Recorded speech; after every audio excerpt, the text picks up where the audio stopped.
Hello friends, आप सभी का स्वागत है हमारे यूट्यूब चैनल विजार्ड क्लासेस पर। ये जो क्लास है बीपीएससी टीआरई कंप्यूटर साइंस का है और एसटीईटी कंप्यूटर साइंस का है।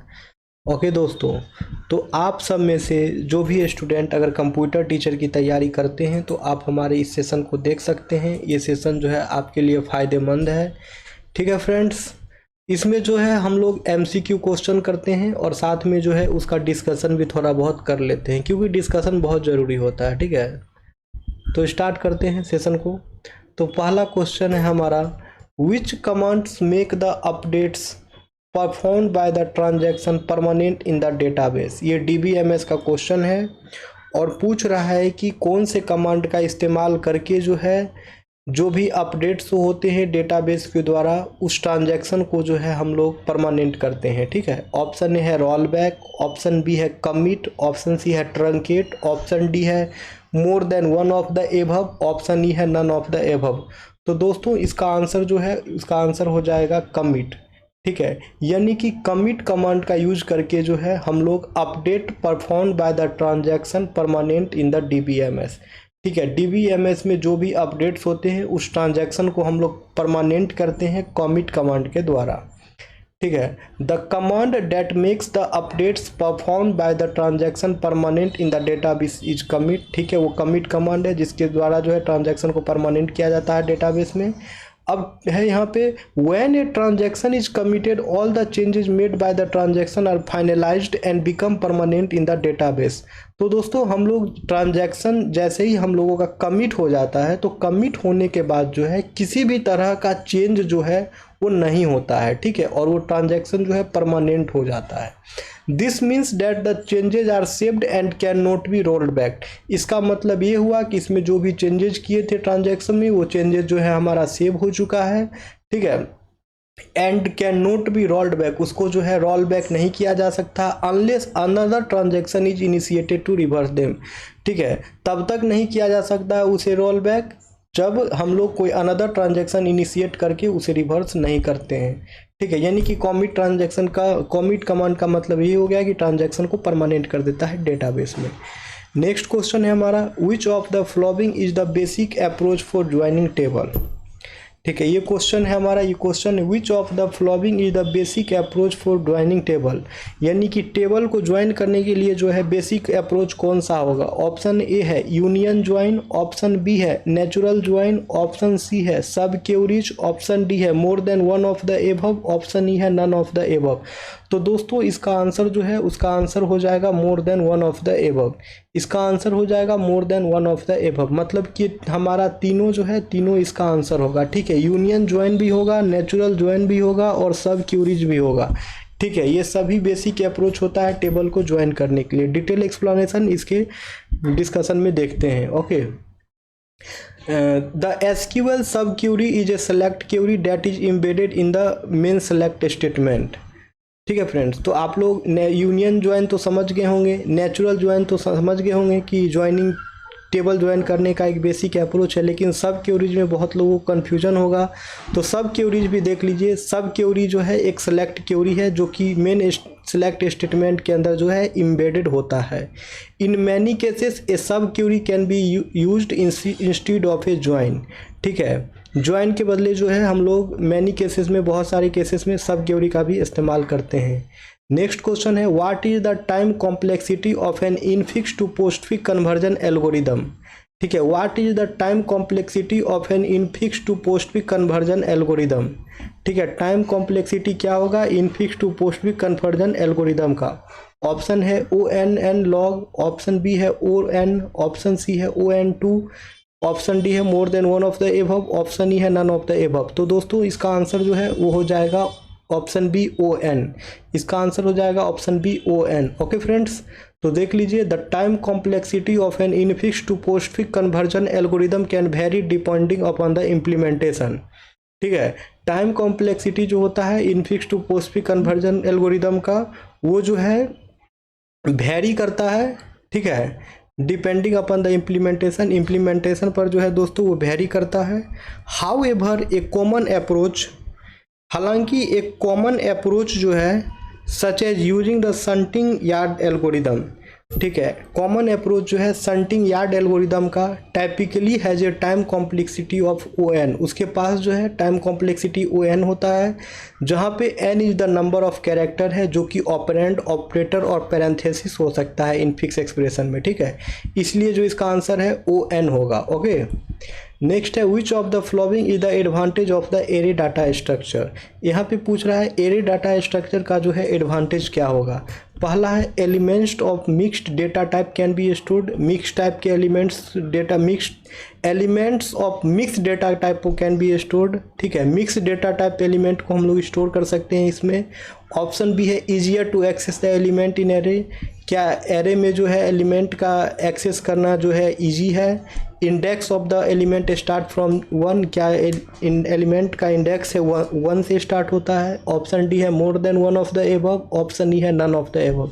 तो दोस्तों एरे डाटा स्ट्रक्चर का जो एडवांटेज होगा वो हो जाएगा option B, easier to access the elements in an array. Array में जो भी एलिमेंट्स होता है उसका हम लोग जो है ईजियर एक्सेस कर पाते हैं। ठीक है दोस्तों, तो इसका आंसर जो है ऑप्शन बी होगा। ठीक है, तो इसका एक्सप्लेनेशन देखिए, the advantage of the array data structure is easier to access the elements in an array. ठीक है, एरे में जो है एलिमेंट्स का एक्सेस करना काफ़ी ईजियर होता है, ये जो है इसका एडवांटेज हो गया।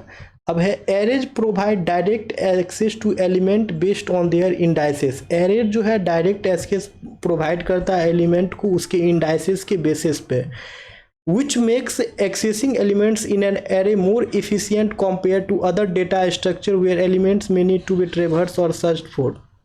इसका मतलब ये हुआ, इसका मतलब ये हो गया कि एरे में जो है एलिमेंट का एक्सेस करना काफ़ी आसान हो जाता है as compare to other data structure.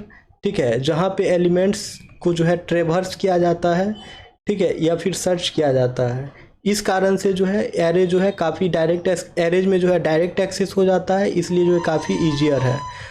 ठीक है, ऑप्शन ए जो है हमारा इनकॉरेक्ट था, क्योंकि element of mix type can B store, तो एलिमेंट ऑफ मिक्स टाइप जो है एरे में स्टोर होता नहीं है। अब है index of the first element starts from 1, तो एरे में जो है एलिमेंट का पहला एलिमेंट जो है वो 1 से स्टार्ट नहीं होता, वो 0 से स्टार्ट होता है। ठीक है दोस्तों, तो इसलिए जो है हमारा ऑप्शन ए और ऑप्शन सी जो है रॉन्ग होगा। अब नेक्स्ट क्वेश्चन है which data structure is mainly used for implementing the recursive algorithm. Which data structure is mainly used for implementing the recursive algorithm. तो रिकर्सिव एल्गोरिदम को जो है इम्प्लीमेंट करने के लिए हम लोग कौन से डेटा स्ट्रक्चर का इस्तेमाल करते हैं। यहाँ क्वेश्चन ये पूछ रहा है कि रिकर्सिव एल्गोरिदम को इम्प्लीमेंट करने के लिए हम लोग कौन से डेटा स्ट्रक्चर का इस्तेमाल करते हैं। ऑप्शन ए है क्यू का, ऑप्शन बी है स्टैक का, ऑप्शन सी है बाइनरी ट्री का, ऑप्शन डी है more than one of the above, option E है नन ऑफ द एबव। तो दोस्तों इसका आंसर जो है वो हो जाएगा स्टैक। स्टैक डेटा स्ट्रक्चर का हम लोग इस्तेमाल करते हैं रिकर्सिव एल्गोरिदम को इम्प्लीमेंट करने के लिए। ऐसा भी कह सकते हैं कि हम लोग रिकर्सन में भी दोस्तों स्टैक डेटा स्ट्रक्चर का ही इस्तेमाल करते हैं। ठीक है, the data structure mainly use for implementing recursive algorithm is stack. ठीक है, the data structure mainly use for implementing recursive algorithm is stack, यानी कि वो डाटा स्ट्रक्चर जिसमें रिकर्सिव एल्गोरिदम का हम लोग इम्प्लीमेंट करते हैं उसे स्टैक कहते हैं। और हम लोग ऐसा भी कह सकते हैं कि रिकर्सन में भी हम लोग स्टैक का ही इस्तेमाल करते हैं।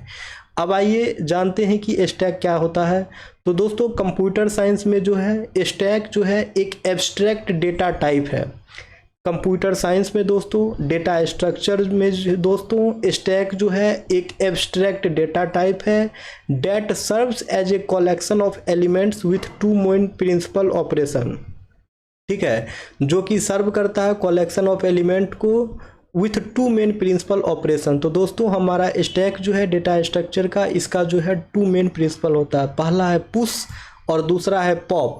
तो पुश में क्या होता है कि हम लोग इसमें एलिमेंट जो है ऐड करते हैं to the top of the stack. Stack के टॉप में जो है हम लोग पुश ऑपरेशन के माध्यम से जो है एलिमेंट को ऐड करते हैं और पॉप ऑपरेशन के माध्यम से जो है दोस्तों हम लोग एलिमेंट को जो है स्टैक से रिमूव करते हैं। ठीक है, स्टैक के टॉप से जो है दोस्तों एलिमेंट को रिमूव करते हैं। हम तो यहाँ स्टैक का फिगर लगाना भूल गए हैं, लेकिन स्टैक का फिगर आप लोग इनको हम दिखा देंगे फिर नेक्स्ट सेशन में, ठीक है। स्टैक में जो है टॉप से ही जो है एलिमेंट इंसर्ट होता है और टॉप से ही जो है एनिमल्स और टॉप से ही जो है एलिमेंट्स डिलीट भी होता है, यानी कि रिमूव भी होता है। तो याद रखना है स्टैक के दो प्रिंसिपल होते हैं, एक पुश ऑपरेशन और दूसरा पॉप ऑपरेशन। पुश ऑपरेशन से जो है हम लोग एलिमेंट को इंसर्ट करते हैं to the top of the stack, और पॉप ऑपरेशन में जो है हम लोग एलिमेंट को रिमूव करते हैं from the top of the stack.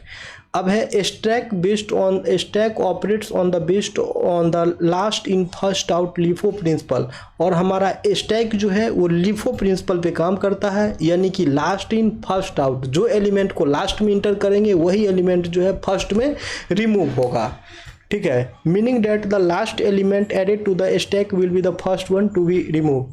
मतलब वही कह रहा है कि स्टैक में कोई भी एलिमेंट को जो है दोस्तों हम लोग लास्ट में जिस एलिमेंट को इंसर्ट करते हैं, ठीक है, वही एलिमेंट जो है सबसे पहले रिमूव होता है, ठीक है। लास्ट इन फर्स्ट आउट, इसलिए इसका फुल फॉर्म ही है लास्ट इन, इसलिए स्टैक का प्रिंसिपल ही है लास्ट इन फर्स्ट आउट। जो एलिमेंट लास्ट में इंटर होगा वो फर्स्ट आउट होगा, वो पहले आउट होगा, ठीक है। याद रखना है स्टैक जो है लिफो प्रिंसिपल पे काम करता है, और स्टैक के दो ऑपरेशन है, एक पुश ऑपरेशन दूसरा पॉप ऑपरेशन।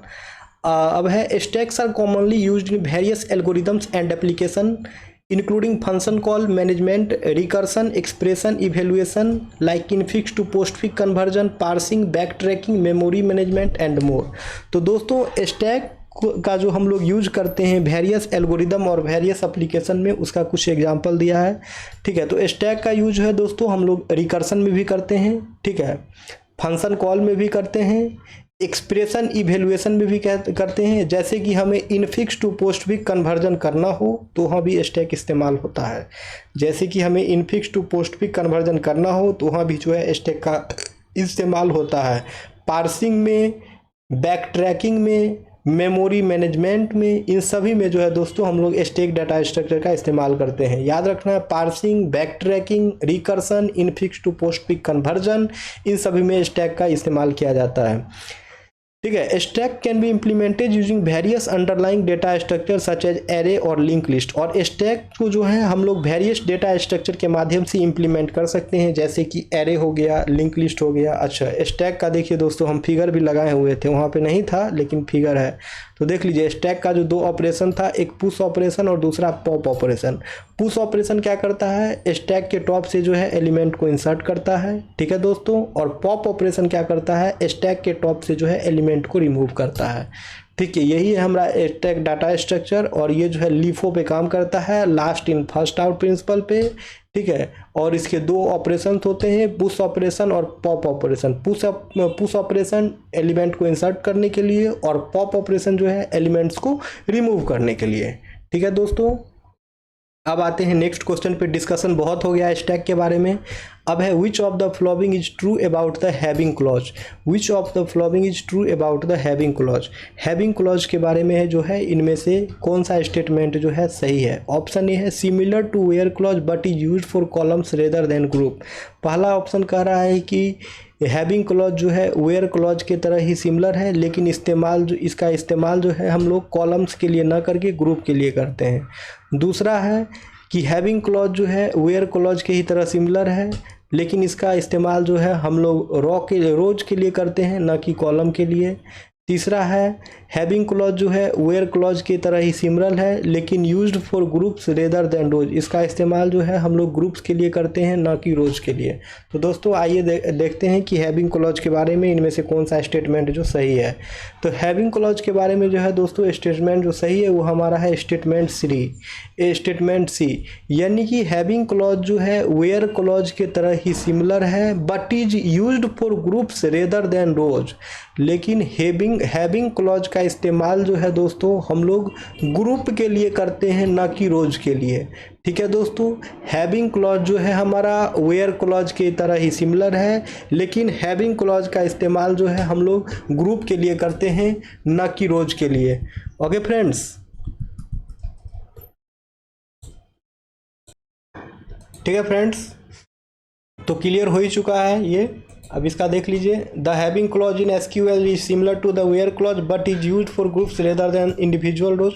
तो वही बात यहाँ पे कह रहा है कि हैविंग क्लॉज जो है वेयर क्लॉज की तरह ही सिमिलर है, लेकिन हैविंग क्लॉज का इस्तेमाल जो है हम लोग ग्रुप्स के लिए करते हैं, न कि इंडिविजुअल रोज के लिए। ओके फ्रेंड्स, ठीक है। अब आइए नेक्स्ट क्वेश्चन पे आते हैं। नेक्स्ट क्वेश्चन क्या कर रहा है? नेक्स्ट क्वेश्चन कह रहा है the method of accessing the IO device repeatedly checking the status flag, उसे क्या कहते हैं? ठीक है, उसे हम लोग क्या कहते हैं? यानी कि method of accessing the IO device by repeatedly checking the status flag, यानी कि वो मेथड जिसमें जो है आईओ डिवाइस को हम लोग एक्सेस करते हैं रिपीटेडली स्टेटस फ्लैग्स को चेक करके, उसे क्या कहते हैं? ऑप्शन ए है program controlled IO, option B है memory mapped IO, option C है IO mapped IO, option D है more than one of the above, option E है नन ऑफ द एबव। तो दोस्तों इसका आंसर जो है वो हो जाएगा प्रोग्राम कंट्रोल आईओ। इसका आंसर हो जाएगा प्रोग्राम कंट्रोल्ड आईओ। ठीक है फ्रेंड्स, यानी कि the method of accessing the IO devices by repeatedly checking the status flag, वो हो जाएगा प्रोग्राम कंट्रोल आईओ। ठीक है, नेक्स्ट है which clause creates temporary relation for the query on which it is defined. Option है with, option B है from, option C है where, option D है more than one of the above, option E है none of the above.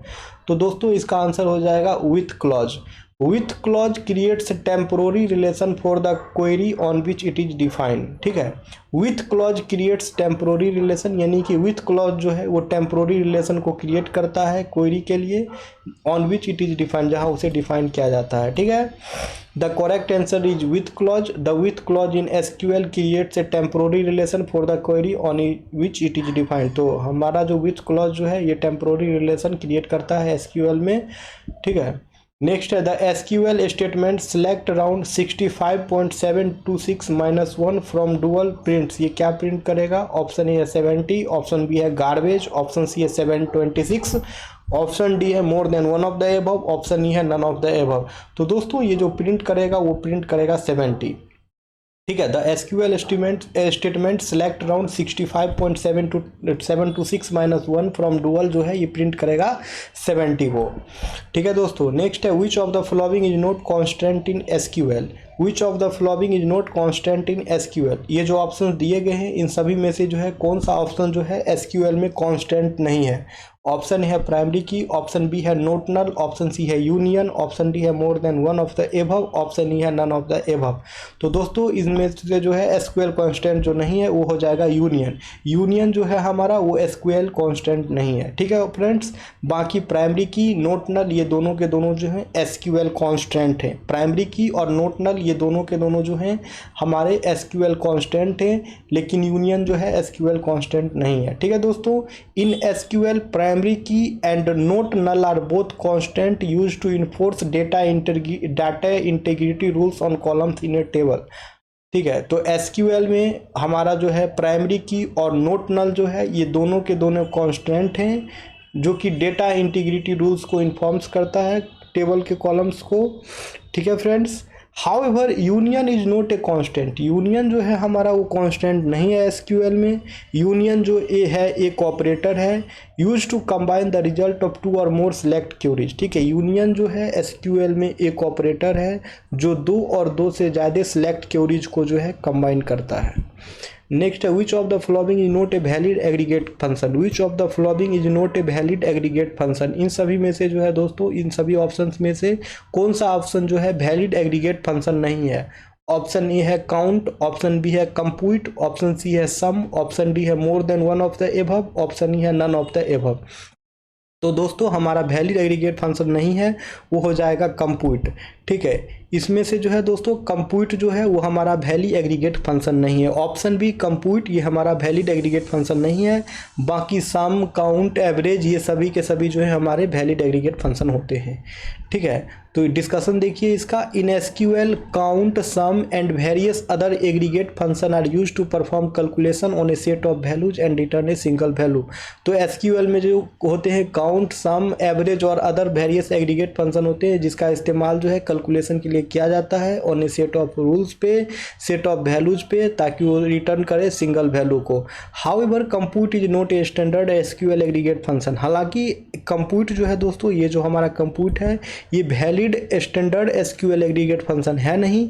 It is possible that compute is a function provided by a specific database system or application but is not a commonly recognised aggregate function in SQL. हाँ, हालांकि ऐसा possible है कि हम लोग compute function इस्तेमाल कर सकते हैं किसी स्पेसिफिक डेटा सिस्टम या एप्लीकेशन में, बट एसक्यूएल का रिकॉग्नाइज्ड एग्रीगेट फंक्शन जो है वो कंप्यूट नहीं है। नेक्स्ट क्वेश्चन है who is the father of computer. Next question है who is the father of computer. Option A है जेम्स गॉसलिंग, ऑप्शन बी है चार्ल्स बेबेज, ऑप्शन सी है डेनिस रिची, ऑप्शन डी है more than one of the above, option E है none of the above. तो दोस्तों father of computer सभी को पता है, इसका आंसर हो जाएगा चार्ल्स बेबेज। और डेनिस रिची जो है सी लैंग्वेज और यूनिक्स लैंग्वेज को डेवलप किए थे, और जेम्स गोसलिंग शायद जावा के क्रिएटर है। ओके, तो father of computer Charles Babbage. Okay, अब है if we have not specified ascending or descending after an SQL order by clause, which of the following is used by default? Option A है descending, option B है ascending, option C है there is no default value, option D है more than one of the above, option E है none of the above. तो दोस्तों इसका answer जो है वो हो जाएगा ASC यानी कि असेंडिंग। ठीक है, if we have not specified ascending और descending after an SQL order by clause, SQL order by clause के बाद जो है हम लोग असेंडिंग या फिर डिसेंडिंग ऑर्डर को जो है स्पेसिफाई नहीं करते हैं, तो बाय डिफॉल्ट जो है असेंडिंग ऑर्डर ही लेता है। ठीक है, यही चीज़ लिखा हुआ है, if neither ascending not descending is specified after an SQL order by clause the default sorting order is ascending. यानी कि अगर जो है ऑर्डर बाय क्लॉज में जो है हम लोग कोई भी चीज़ डिफाइन नहीं करते हैं, असेंडिंग या फिर डिसेंडिंग ऑर्डर को जो है हम लोग डिफाइन नहीं करते हैं, तो बाय डिफ़ॉल्ट जो है और ऑर्डर बाय क्लॉज में जो है ये सॉर्टिंग ऑर्डर असेंडिंग ही इस्तेमाल होगा। Therefore if no sorting order is explicitly specified the result set will be sorted in ascending order by default. तो ये हो गया कि बाय डिफ़ॉल्ट जो है अगर कोई भी सॉर्टिंग ऑर्डर हम लोग स्पेसिफाई नहीं करते हैं रिजल्ट सेट में, तो बाय डिफ़ॉल्ट जो है वो असेंडिंग ऑर्डर ही लेगा।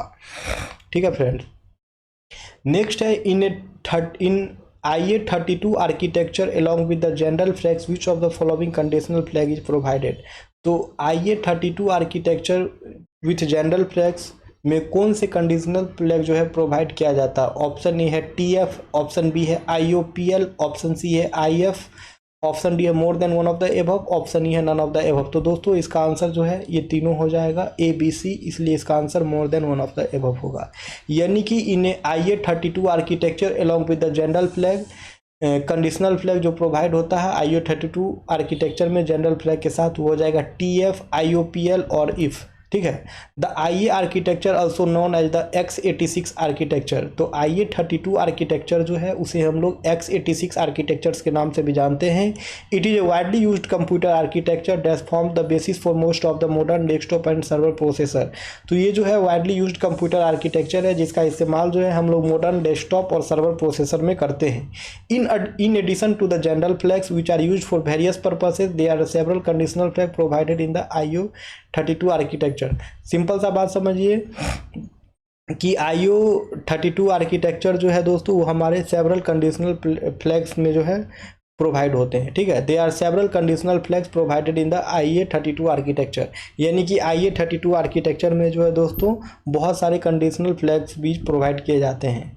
ठीक है, they are several conditional flags provided in the IA32 architecture. और IA32 आर्किटेक्चर में जो है सेवरल कंडीशनल फ्लैग्स जो प्रोवाइड किए जाते हैं वो है TF यानी कि ट्रैप फ्लैग, एक है IOPL यानी कि IO प्रिविलेज लेवल, तीसरा है IF यानी कि इंटरप्ट फ्लैग। ठीक है, TF trap flag, IOPL IO privilege level, IF interrupt flag. ठीक है, TF IOPL IF, ये तीनों याद रखना, TF IOPL IF, TF IOPL IF, इन तीनों को याद रखना है। इन तीनों जो सेवरल कंडीशनल फ्लैग है जो कि IA32 आर्किटेक्चर के द्वारा प्रोवाइड किया जाता है। नेक्स्ट क्वेश्चन है हमारा what is the addressing call that is used in an instruction of the form ADXY। what is the addressing call, वो एड्रेसिंग क्या कहलाता है जो कि यूज किया जाता है इंस्ट्रक्शन ADXY में। तो पहला है इनडायरेक्ट एड्रेसिंग, दूसरा है इंडेक्स एड्रेसिंग, तीसरा है एब्सोल्यूट एड्रेसिंग, चौथा है more than one of the above, पांचवा है नन ऑफ द एबव। तो दोस्तों इसका आंसर जो है वो हो जाएगा एब्सोल्यूट। ठीक है, इसका आंसर हो जाएगा एब्सोल्यूट। ठीक है, यानी कि एब्सोल्यूट एड्रेसिंग कॉल्ड होगा यहाँ पे जो कि इंस्ट्रक्शन ADDXY में यूज होगा। ठीक है, the addressing mode used an instructions of the form add x y is absolute. ठीक है, वो एड्रेसिंग मोड जो इंस्ट्रक्शन ऐड एक्स वाई के फॉर्म में रहेगा वहाँ पे हम लोग एब्सोल्यूट एड्रेसिंग का यूज करते हैं। In an absolute addressing mode the actual memory address of the operand is directly specified with in the instruction. तो एब्सोल्यूट एड्रेसिंग मोड में जो है एक्चुअल मेमोरी एड्रेस जो होता है वो ऑपरेंड का वो डायरेक्टली स्पेसिफाई होता है इंस्ट्रक्शन के विद इन। ठीक है, when the add instruction is executed, जब ऐड इंस्ट्रक्शन जो है एग्जीक्यूट होता है, it directly add the content at memory location. तो कंटेंट को जो है मेमोरी लोकेशन एक्स पे ऐड कर देता है to the content at memory location y. ठीक है, मेमोरी लोकेशन एक्स कंटेंट को ऐड कर देता है to the memory location y के कंटेंट से। ठीक है, which of the following correctly declares an array in C plus plus. ये जो है एरे डिक्लेरेशन का 3-4 ऑप्शन दिया गया है और पूछ रहा है कि सी प्लस प्लस में एरे डिक्लेयर का जो है कौन सा जो है फॉर्म जो है वो करेक्ट है। ठीक है, इसमें से पूछ रहा है कौन सा एरे का फॉर्म जो है दोस्तों करेक्ट है एरे डिक्लेयर का। पहला है array curly braces 10 semicolon int array semicolon int array bracket 10 semicolon more than one of the above none of the above. तो दोस्तों इसका आंसर जो है वो हो जाएगा इंट एरे। ठीक है, ब्रैकेट के अंदर में 10 फिर सेमीकोलन। ये जो है सी प्लस प्लस में एरे डिक्लेयर करने का जो है ये करेक्ट फॉर्म है। ठीक है दोस्तों, in C plus plus to declare an array you use square bracket to indicate the size of the array. तो सी प्लस प्लस में हम लोग जो एरे डिक्लेयर करते हैं उसमें हम लोग स्क्वायर ब्रैकेट का इस्तेमाल करते हैं। So int array 10 semicolon correctly declares an array named array of size 10 where each element is of type int. तो दोस्तों सी प्लस प्लस में जो है हम लोग एरे डिक्लेयर करने में स्क्वायर ब्रैकेट का इस्तेमाल करते हैं एरे के साइज को डिक्लेयर करने के लिए। तो हमारा ऑप्शन जो है ऑप्शन सी जो है ये सही हो जाएगा, int array square bracket 10। Int array square bracket 10 जो है ये हमारा करेक्ट हो जाएगा क्योंकि सी प्लस प्लस में एरे डिक्लेयर में हम लोग स्क्वायर ब्रैकेट का यूज करते हैं। सी प्लस प्लस में एरे डिक्लेयर में दोस्तों हम लोग स्क्वायर ब्रैकेट का यूज करते हैं, इसलिए जो है हमारा ऑप्शन सी सही है। ठीक है, नेक्स्ट है SQL views are also known as. SQL views को जो है हम लोग और किस नाम से जानते हैं। एसक्यूएल व्यूज आर और also known as. SQL views को जो है हम लोग और किस नाम से जानते हैं। ऑप्शन ए है सिंपल टेबल, ऑप्शन बी है वर्चुअल टेबल, ऑप्शन सी है कॉम्प्लेक्स टेबल, ऑप्शन डी है more than one of the above, option E है नन ऑफ द एबव। तो दोस्तों एसक्यूएल व्यूज को जो है हम लोग जानते हैं वर्चुअल टेबल के नाम से। एसक्यूएल व्यूज को जो है हम लोग वर्चुअल टेबल के नाम से भी जानते हैं। ठीक है, SQL views are virtual table that do not store data themselves but instead represent the result of a stored query. तो हमारा एसक्यूएल व्यू जो है वो वर्चुअल टेबल होता है जो कि डेटा को खुद से स्टोर नहीं करता है but instead represent the result of a store query, लेकिन स्टोर्ड क्यूरी का जो है रिजल्ट को रिप्रेजेंट करता है। They provide a way to present data from one or more tables in a structure form without actually duplicating the data. तो SQL virtual table view जो है ये हमें प्रोवाइड करता है डेटा रिप्रेजेंट करने का, डेटा प्रेजेंट करने का एक तरीका प्रोवाइड करता है एक या एक से ज़्यादा टेबल के लिए स्ट्रक्चर फॉर्मेट में without actually duplicating the data. बिना डेटा को डुप्लीकेट किए हुए जो है ये डेटा को रिप्रेजेंट करने का जो है एक वे प्रोवाइड करता है। अब है how many primary keys can there be in a table. How many primary keys can there be in a table.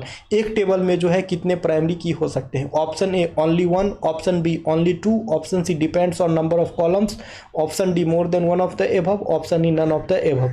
ठीक है फ्रेंड्स, तो एक टेबल में जो है ओनली 1 प्राइमरी की ही होंगे। ठीक है फ्रेंड्स, एक टेबल में जो है ओनली 1 प्राइमरी की ही होंगे। ठीक है, in a relational database table there can be only 1 primary key. ठीक है, तो डेटाबेस में जो है एक टेबल में जो है सिर्फ एक ही प्राइमरी की होते हैं। द प्राइमरी की uniquely identifies etch record in the table. Primary की जो है टेबल के इच रिकॉर्ड को यूनिकली आइडेंटिफाई करता है। प्राइमरी की जो है टेबल के इच रिकॉर्ड को जो है यूनिकली आइडेंटिफाई करता है। So having more than 1 primary key would defeat the purpose of uniquely identify each row. So having अगर एक से ज़्यादा प्राइमरी की होता है तो ये जो है यूनिकली आइडेंटिफाई जो है इच रो को नहीं कर पाएगा। However a primary key can be composed of multiple columns. ठीक है, known as a composite primary key but it is still considered as 1 primary key. ठीक है दोस्तों, सिंपल सा समझिए कि किसी भी टेबल में जो है एक ही प्राइमरी की होता है। ठीक है, इन रिलेशनल डेटाबेस इन डीबीएमएस एक टेबल का जो है दोस्तों एक ही प्राइमरी की होता है। ठीक है, which of the following is user defined header file extension used in C++। ठीक है दोस्तों, which of the following is user defined header file extension used in C plus plus.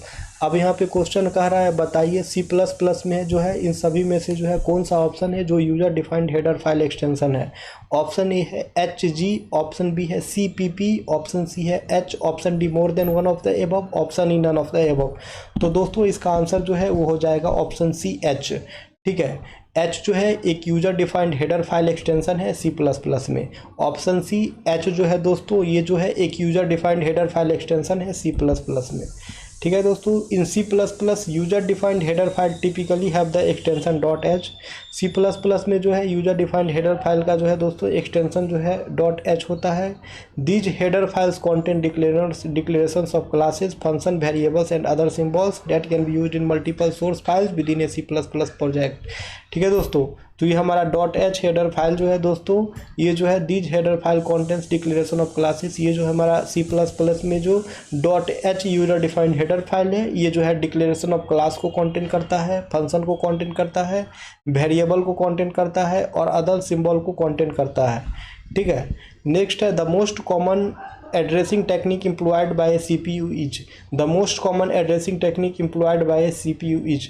CPU के द्वारा जो है दोस्तों मोस्ट कॉमन कौन सा एड्रेसिंग टेक्निक है जो एम्प्लॉयड किया जाता है। ऑप्शन ए है डायरेक्ट एड्रेसिंग, ऑप्शन बी है इनडायरेक्ट एड्रेसिंग, ऑप्शन सी है इमीडिएट एड्रेसिंग, ऑप्शन डी है more than one of the above, option E है नन ऑफ द एबव। तो दोस्तों यहाँ पे पूछ रहा है most common addressing technique employed by CPU। CPU के द्वारा जो है कौन सा टेक्निक जो है एम्प्लॉयड किया जाता है, इसका आंसर जो है हो जाएगा मोर than one of the above. ठीक है, मोस्ट कॉमन एड्रेसिंग टेक्निक पूछ रहा है जो कि CPU के द्वारा इस्तेमाल किया जाता है, तो इसका आंसर जो है दोस्तों हो जाएगा मोर than one of the above.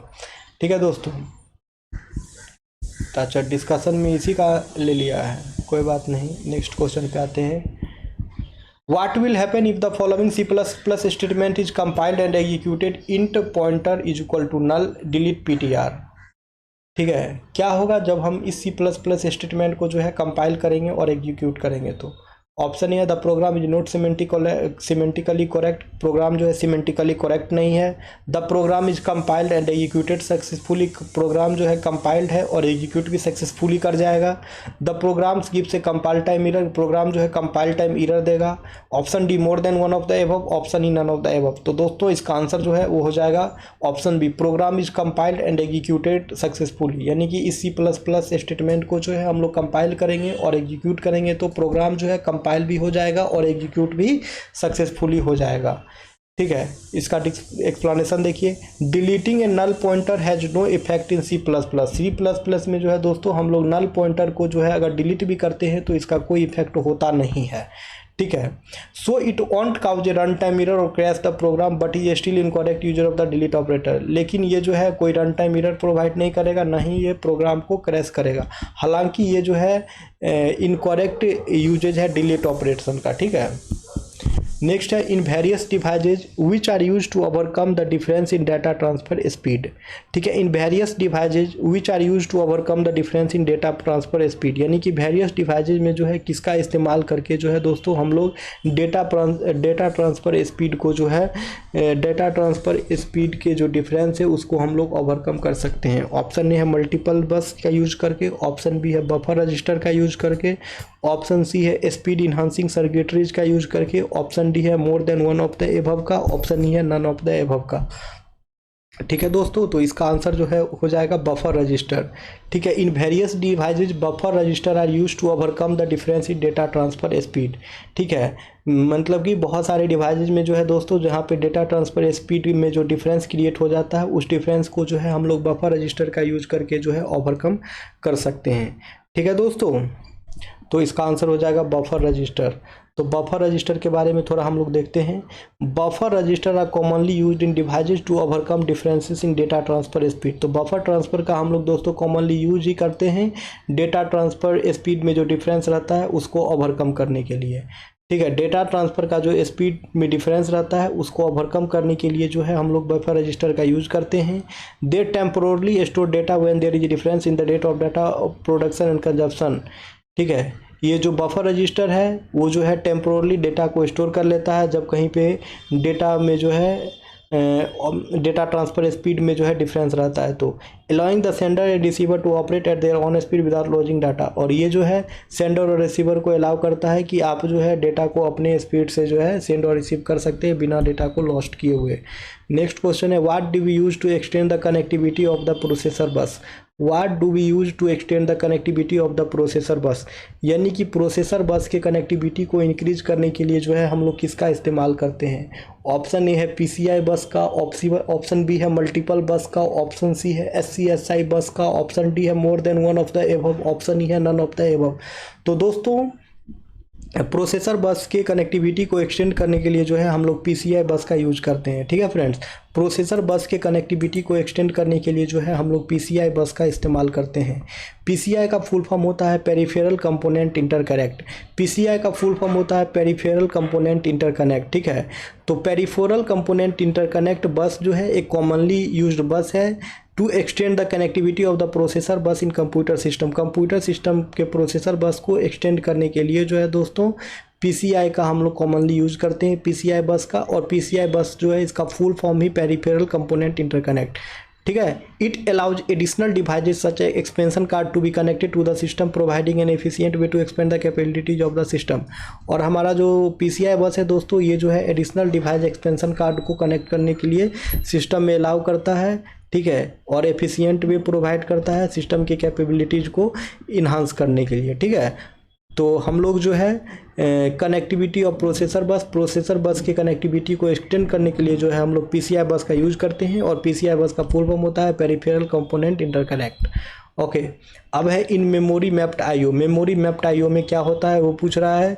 Option A, the IO device and the memory share the same address space. IO device और मेमोरी जो है सेम एड्रेस स्पेस को शेयर करेगा। द IO डिवाइस है जो separate address space. IO device के पास जो है सेपरेट एड्रेस स्पेस होगा। ठीक है, memory and IO devices have an associated address space. Memory और IO डिवाइस के पास जो है एसोसिएटेड एड्रेस स्पेस होगा। ऑप्शन डी है more than one of the above, option E है नन ऑफ द एबव। तो दोस्तों इसका आंसर जो है हो जाएगा option A, the IO device and the memory share the same address space. The IO device and the memory share the same address space. ठीक है फ्रेंड्स, यानी कि मेमोरी मैप्ड IO में जो है दोस्तों IO डिवाइस और मेमोरी जो है सेम एड्रेस स्पेस को शेयर करेगा।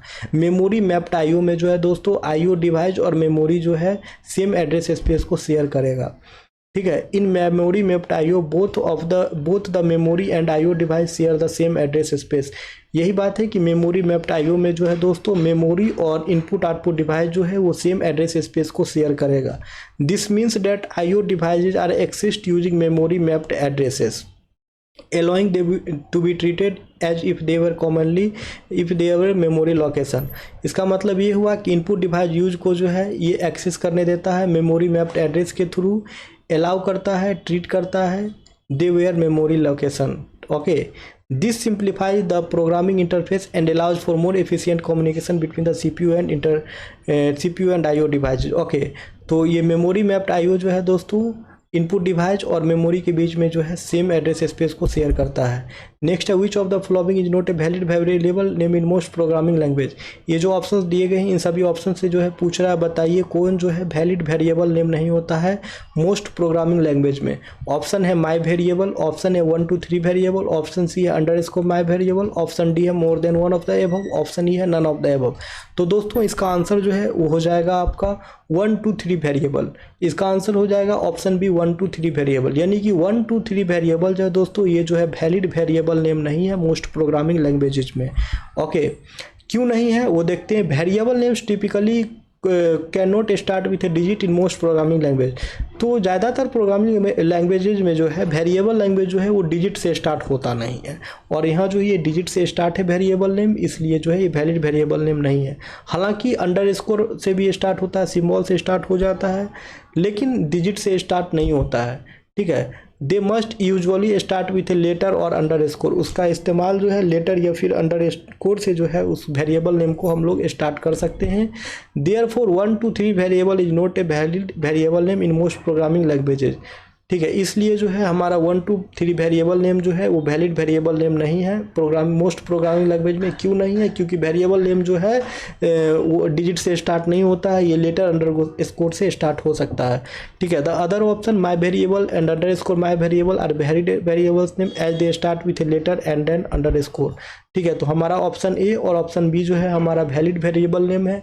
क्यों है? क्योंकि ऑप्शन ए लेटर से वेरिएबल नेम स्टार्ट है और ऑप्शन सी जो है अंडर स्कोर से वेरिएबल नेम स्टार्ट है, इसलिए जो है ये दोनों वेरिएबल नेम जो है वैलिड वेरिएबल नेम है मोस्ट प्रोग्रामिंग लैंग्वेजेज में।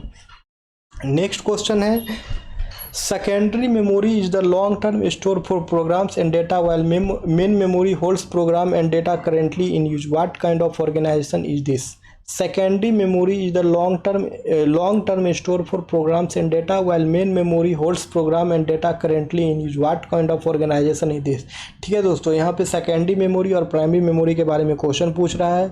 कह रहा है कि सेकेंडरी मेमोरी जो है लॉन्ग टर्म डेटा और प्रोग्राम को स्टोर करने के लिए होता है, हालांकि हमारा जो मेन मेमोरी है उसमें जो है हम लोग डेटा और प्रोग्राम को जो है जो करेंटली यूज है उसी को होल्ड करते हैं, उसी को स्टोर करते हैं। तो ये जो है किस टाइप का ऑर्गेनाइजेशन हो जाएगा? Option A physical organisation, option B है लॉजिकल ऑर्गेनाइजेशन, ऑप्शन सी है स्ट्रक्चरल ऑर्गेनाइजेशन, ऑप्शन डी है more than one of the above, option E है नन ऑफ द एबव। तो दोस्तों इसका आंसर जो है, इसका आंसर हो जाएगा ऑप्शन ए फिजिकल ऑर्गेनाइजेशन। ठीक है, इसका आंसर हो जाएगा फिजिकल ऑर्गेनाइजेशन, यानी कि सेकेंडरी मेमोरी जो है लॉन्ग टर्म डेटा और प्रोग्राम को स्टोर करता है और मेन मेमोरी जो है जो कि हमारा करेंटली यूज होता है डेटा और प्रोग्राम्स, बस उसी को स्टोर करता है। तो इस ऑर्गेनाइजेशन को जो है दोस्तों हम लोग फिजिकल ऑर्गेनाइजेशन कहते हैं। ठीक है, the secondary memory the long term store for programs and data well memory holds program and data currently in use, this is a physical organisation. यही बात है कि सेकेंडरी मेमोरी जो है लॉन्ग टर्म डेटा और प्रोग्राम को hold करता है और मेन मेमोरी जो है जो कि डेटा और प्रोग्राम करेंटली यूज में होता है, बस उसी को जो है मेन मेमोरी होल्ड करता है, स्टोर करता है। ठीक है, इसे जो है हम लोग फिजिकल ऑर्गेनाइजेशन कहते हैं। नेक्स्ट है, if a semicolon is not use eight the end of the statement what message will be displayed bye. ठीक है, अगर किसी प्रोग्रामिंग में जो है किसी स्टेटमेंट में जो है हम लोग सेमी कॉलन को मिस कर दें तो कौन सा मैसेज डिस्प्लेड होगा? C++ में पहला है सेमी कॉलन मिसिंग का, दूसरा है स्टेटमेंट मिसिंग का, तीसरा है इरर इन स्टेटमेंट का, चौथा है more than one of the above का, पांचवा है नन ऑफ द एबव का। ठीक है दोस्तों, तो अगर जो है हम लोग सेमी कॉलन में जो है, ठीक है, if a semicolon is not use at the, ठीक है, अगर किसी स्टेटमेंट की इनमें जो है हम लोग सेमी कॉलन का यूज नहीं करते हैं C++ में, तो वो दे देगा इरर इन स्टेटमेंट का मैसेज, वो दे देगा इरर इन स्टेटमेंट का मैसेज। ठीक है दोस्तों, in C++ if a semicolon is missing at the end of a statement the compiler typically generates an error indicating that there is an error in the statement. तो दोस्तों C++ में जो है हम लोग अगर सेमी कॉलन नहीं देंगे, सेमी कॉलन मिस हो जाएगा किसी भी स्टेटमेंट में, तो कंपाइलर जो है एक इरर जनरेट कर देगा और इंडिकेट करेगा कि यहाँ जो है इरर इन स्टेटमेंट है। ओके, नेक्स्ट है, if a semicolon is not used eight the end of the statement what message will be displayed bye C++। Same question repeat हो गया दोस्तों, अगर सेमी कॉलन का इस्तेमाल नहीं करते हैं किसी स्टेटमेंट के एंड में तो कौन सा इरर मैसेज जो है डिस्प्ले होगा, वो पूछ रहा है। Option A semicolon missing, option B है स्टेटमेंट मिसिंग, ऑप्शन सी है error in statement, option D है more than one of the above, option D है नन ऑफ द एबव। तो सेम ही क्वेश्चन है, जान ही रहे इरर इन स्टेटमेंट का मैसेज आएगा और डिस्कशन तो अभी किए ही थे इरर इन स्टेटमेंट का। ठीक है दोस्तों, तो चलिए इस सेशन को हम लोग करते हैं एंड। जो भी लोग नए हैं चैनल पे वो लोग चैनल को सब्सक्राइब अवश्य कर ले ताकि आने वाले वीडियो का नोटिफिकेशन जो है दोस्तों आप सभी को मिलता रहे। हमारे चैनल पे जो है कंटिन्यू स्पीड और फास्ट में ही जो है कंप्यूटर साइंस के लिए जो है MCQ क्लास और साथ में उसका थोड़ा बहुत डिस्कशन चलेगा अभी, जो कि BPSC TRE 3 और STET कंप्यूटर साइंस के लिए है। तो जो लोग भी तैयारी इसका कर रहे हैं हमारे सेशन से अवश्य जुड़ें, कंटिन्यू क्लासेस दोस्तों चलते रहेगी, कोई दिक्कत वाली बात नहीं है। चलिए तो सेशन को एंड करते हैं, फिर जो है हम लोग मिलेंगे नेक्स्ट वीडियो में। Okay friends, thank you everyone.